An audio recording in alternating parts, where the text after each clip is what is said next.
Welcome to our channel. Today we how to configure Infura endpoints for Ethereum and Polygon RPC. Easy tutorial step by step clearly. First, open your web browser and navigate to the Infura website.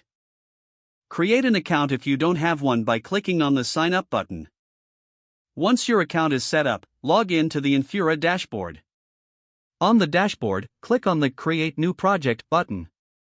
Enter a name for your project and click Create. Once the project is created, you will see your project dashboard. Scroll down to the Endpoints section. You will see options for multiple networks, including Ethereum and Polygon. Select the network you wish to configure, starting with either Ethereum or Polygon. For Ethereum, click on Ethereum under the Endpoints section. For Polygon, select the Polygon option similarly. Each choice will display corresponding RPC endpoints. Copy the HTTP or WebSocket URL provided for your selected network. Open your development environment or the application where you need to use the endpoints. Paste the URL in the appropriate field for the RPC settings.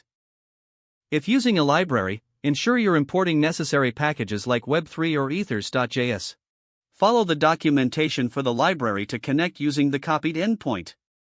Test the connection by sending a simple request to the blockchain.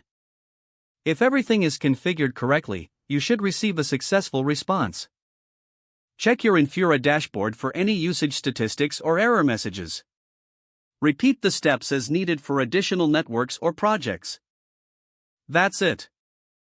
You are now set up to interact with Ethereum and Polygon using Infura endpoints.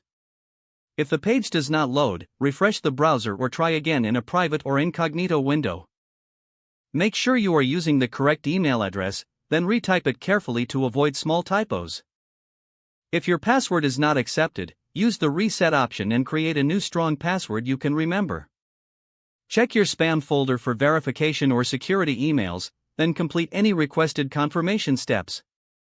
Enable two-factor authentication if available to improve account security and reduce unauthorized access risk.